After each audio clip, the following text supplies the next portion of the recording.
राधे राधे मेरे प्यारे भाइयों बहनों माताओं व बंधुओं, सनातन धर्म चैनल में आपका स्वागत है। यदि आपने हमारा चैनल अब तक सब्सक्राइब नहीं किया है तो जरूर करें और बेल आइकॉन दबाना ना भूलें ताकि आपको हमारी आने वाली सारी वीडियो की जानकारी सबसे पहले हो सके। तो चलिए शुरू करते हैं। एक साहूकार था, उसके परिवार में 5 पुत्र, उनकी बहुएं तथा एक पुत्री थी। पुत्री का विवाह हो चुका था परंतु उसका गोना नहीं हुआ था, इस कारण वह भी अपने माता पिता के घर में रह रही थी।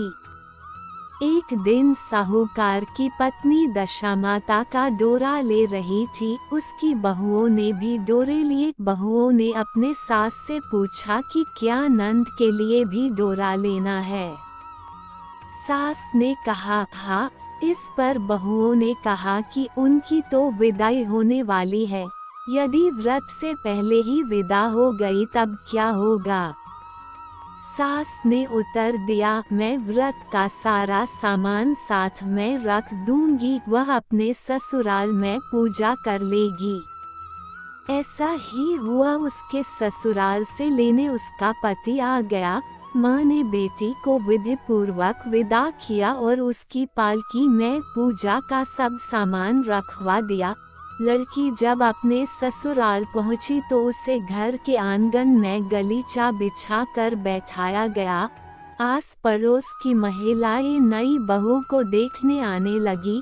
सब उसकी सुंदरता और गहने कपड़ों की तारीफ करने लगे। किसी की निगाह उसके गले में बंधे डोरे पर पड़ गई। वह बोली, बहू की माँ बड़ी टोटके वाली है। सबकी निगाहें उसकी बात सुनकर उसके गले में पड़े डोरे पर पड़ी। सभी स्त्रियां डोरे के बारे में अपनी अपनी राय प्रकट करने लगी। शाम को सास, नंद, देवरानी, जेठानी, घर की सभी स्त्रियां भी उसी डोरे की चर्चा करने लगी। सब डोरे की निंदा कर रही थी। सुबह से शाम तक डोरे के बारे सुनते सुनते बहू का दिमाग खराब हो गया। उसने डोरे को गले से उतार कर जलती हुई आग में डाल दिया। डोरे के जलते ही सारे घर में आग लग गई। घर में रखा सब धन जल गया। सब आदमी अपने प्राण बचाकर घर से बाहर भागे। अब घर में केवल नई बहू और उसका पति रह गया, बाकी सब भाग गए थे। घर का सारा सामान जल गया था। घर में अब न खाने को अन्न था और न ही पहनने के लिए वस्त्र बचे थे। इसलिए दोनों पति पत्नी गांव छोड़कर रोजगार खोजने चल दिए। चलते चलते वे उसी गांव में पहुंच गए जहां की वह लड़की थी। लड़की ने अपने पति से कहा, तुम यहाँ भाड़ झोंको और मैं भी कोई काम ढूंढती हूँ। पत्नी का कहना मानकर वह भाड़ झोंकने लगा और वह स्वयं एक कुएं पर जाकर बैठ गई। उस कुएं पर सारे गांव की स्त्रियां पानी भरने आया करती थी। उस लड़की की भाभियां उस कुएं पर पानी भरने आई परंतु उन्होंने अपनी नंद को नहीं पहचाना।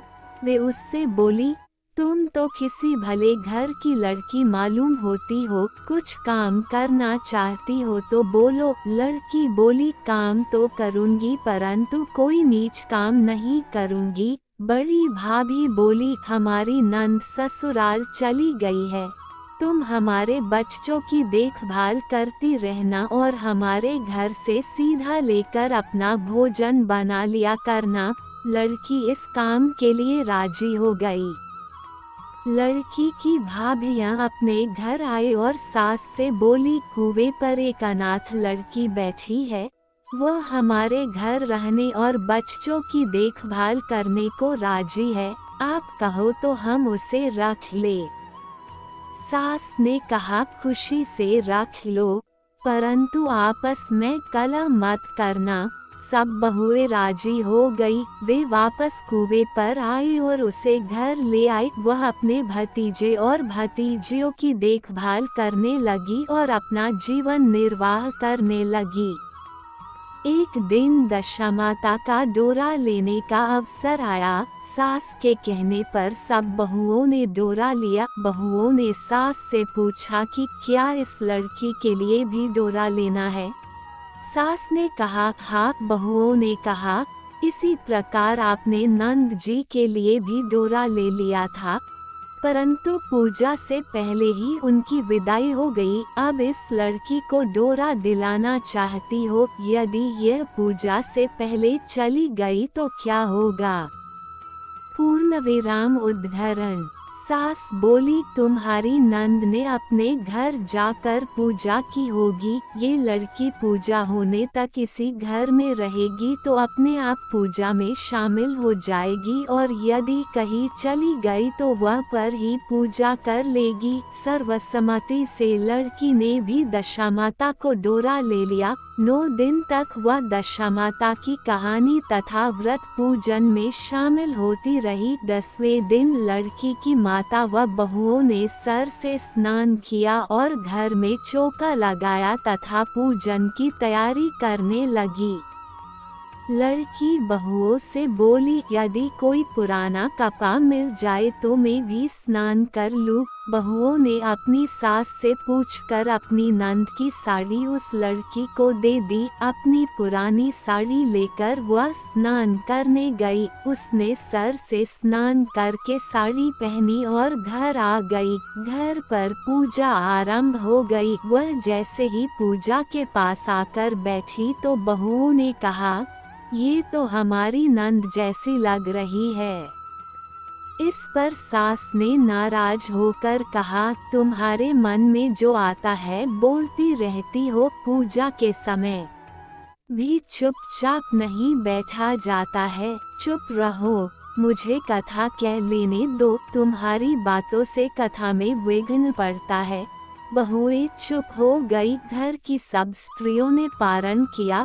लड़की ने भी पारण किया। इसके बाद स्त्रियां एक दूसरे का सर गुथने लगी। एक ने लड़की का सर गुथना शुरू किया। वह बोली कि जैसी गूंथ सिर में है वैसी गूंथ हमारी नंद के सिर में थी। सास नाराज होकर बोली तुम मेरी बेटी की तुलना इससे क्यों कर रही हो।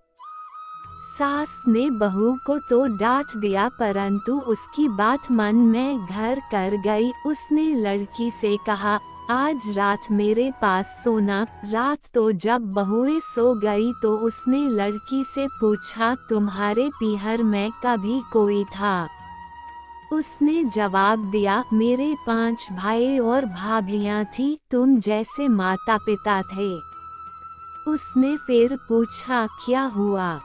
लड़की बोली पीहर में मैंने दशामाता का डोरा लिया था। उसके पूजन से पहले ही ससुराल के लिए विदा हो गई। ससुराल में पहुंचकर मेरे गले में पड़े डोरे को देखकर वह की स्त्रियां हंसी उड़ाने लगी। तब मैंने उस डोरे को आग में डाल दिया। उस डोरे के साथ सारा घर जलकर भस्म हो गया। सब लोग भाग गए। हम दोनों भागकर इस गांव में आ गए। उसकी माँ ने पूछा कि तुम्हारा पति कहाँ है। लड़की ने कहा वह भड़भूजे के यहाँ भाड़ झोंकता है। दशामाता के प्रकोप से हमारी ये हालात हो गई। वह समझ गए कि यह लड़की कोई और नहीं उसकी बेटी ही है। तब उसने अपने 5 बेटों को बुलाकर कहा कि यह तुम्हारी छोटी बहन ही है। सवेरा होते ही माता के कहने पर 5 भाई भड़भूजे के यहाँ से अपने बहनोई को लेकर आए। उन्होंने उसको स्नान कराया और उत्तम वस्त्र पहनने को दिए। कपड़े पहनकर वह सुंदर साहूकार दिखाई देने लगा। वह कुछ दिन ससुराल रहकर अपने घर चला गया।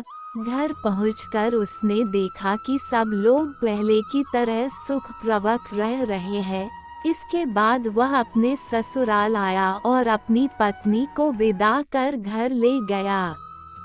वह अपनी दशा पर विचार करती हुई जा रही थी। मार्ग में एक नदी पड़ी। उस नदी में स्नान करके अप्सराएं दशामाता का डोरा ले रही थी। उनके पास एक डोरा बच गया था।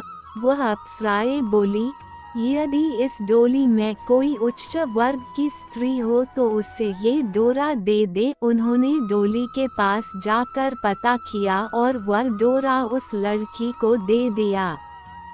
जब लड़की अपनी ससुराल पहुंची तो सास थाल सजाए नंद कलश लिए और देवरानी जेठानी अन्य मांगलिक वस्तुएं लिए उसका स्वागत करने के लिए खड़ी थी। नेक दस्तूर हो जाने के बाद लड़की को आसन पर बैठाया गया।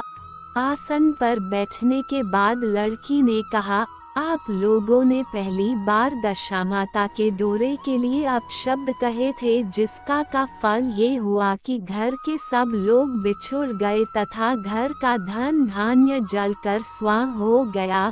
बड़ी मुसीबतें उठाने के बाद अब अच्छे दिन आए हैं। आप में से कोई भी अब मेरे दशामाता के डोरे की निंदा करने की भूल न करे। जब मेरा व्रत हो तब सब श्रद्धापूर्वक पूजा करे। सब ने खुशी खुशी उसकी बात मान ली। 9 दिन तक व्रत चलता रहा। 10वें दिन विधि पूर्वक डोरे की पूजा की गई। 7 सुहागिनों को न्योता दिया गया।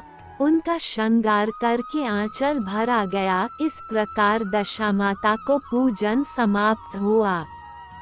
जिस प्रकार दशामाता ने उस लड़की के दिन फेरे, वैसे ही वह सब पर दया करे। आपको हमारी वीडियो पसंद आती है तो वीडियो को लाइक और शेयर जरूर करें और कमेंट में राधे राधे लिखना ना भूलें।